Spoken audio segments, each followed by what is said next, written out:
So as others have said, I think it's really important that we acknowledge that former Senator Patrick Leahy and Marcel were instrumental in bringing this into being. So 25 years later, here we are because of the vision that they had. So once again, thank you so much to them for understanding the need for this in the state.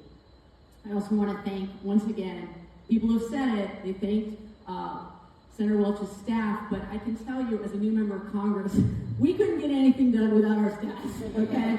So once again, thank you so much for all that you do.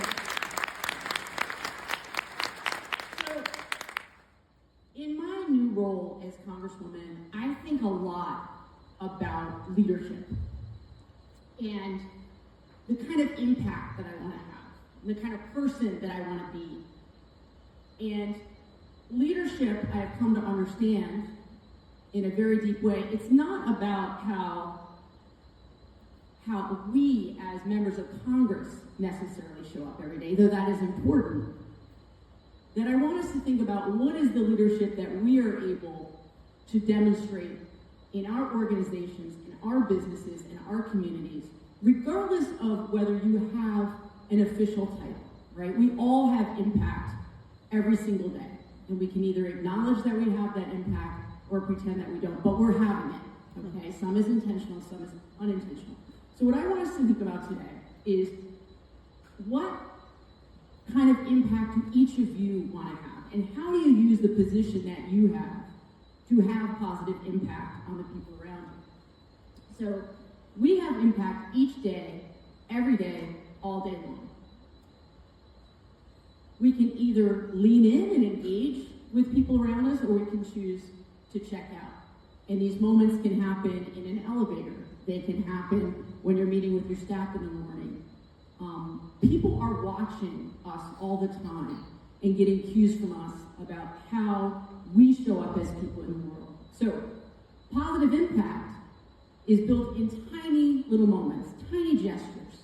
They're rarely built in these grand gestures. Like, we all love when Oprah's giving away, we do, we love it. We love when she's giving away the stuff, or someone shows up and, we get to cut the ribbon and have the big check.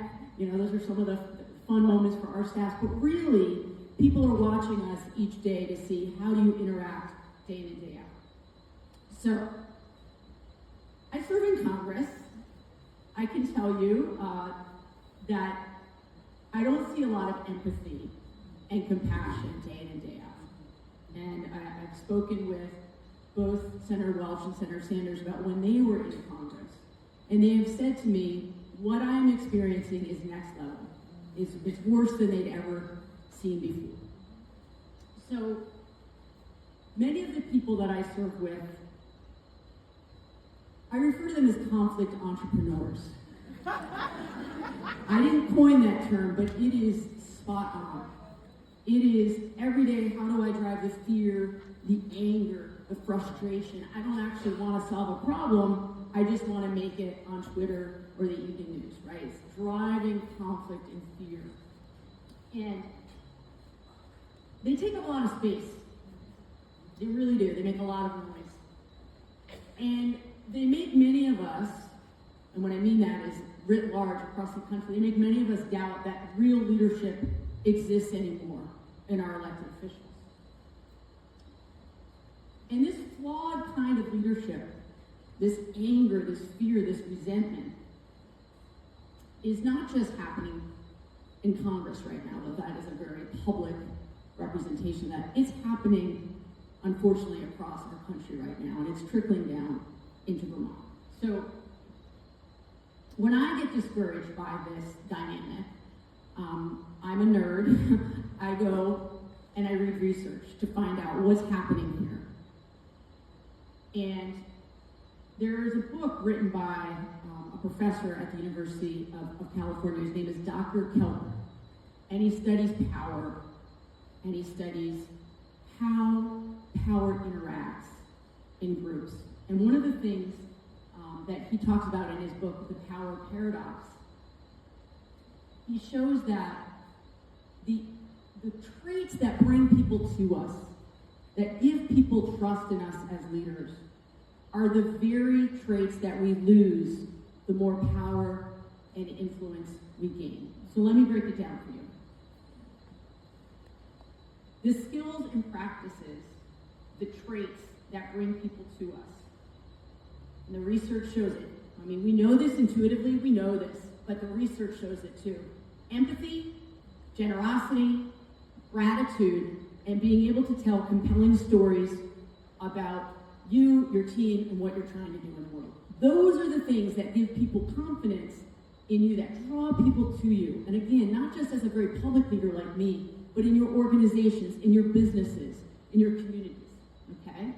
And the research also shows if you want to have lasting impact, not the clickbait, not the headline, but lasting impact, positive impact, you have to focus your work on other people. Always. That has to be the center of the work that you do day in and day out.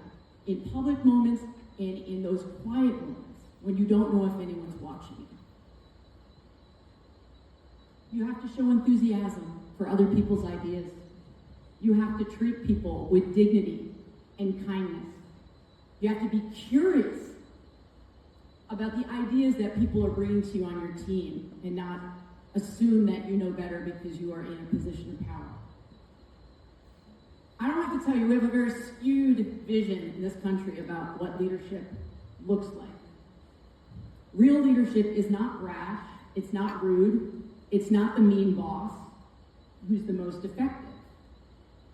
Over the long term, the most effective leaders are the people who cultivate leadership in the people around them. Again, to be constantly focused on other people. Now, you wouldn't know that from what makes the news all the time. But again, are we talking about long-term impact? Are we talking about positive impact on the people around us? Or are we just talking about going viral? So we have been fooled into believing this narrative of the cutthroat boss. So, as I said, here's the paradox.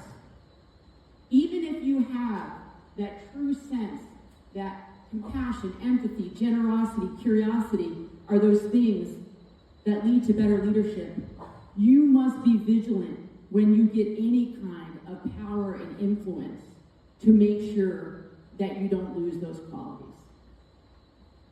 Because those are the first things to go. So, my charge to all of you, in whatever role that you play, whether it's a nonprofit, whether it's a for-profit, whether you're the head of a very small business, whether you are trying to figure out the kind of influence that you want to have in your community, you got to stay focused on others, you got to stay curious, and you have to constantly be checking yourself and saying, am I day in and day out focusing on the people around me? That's my message. That's the message.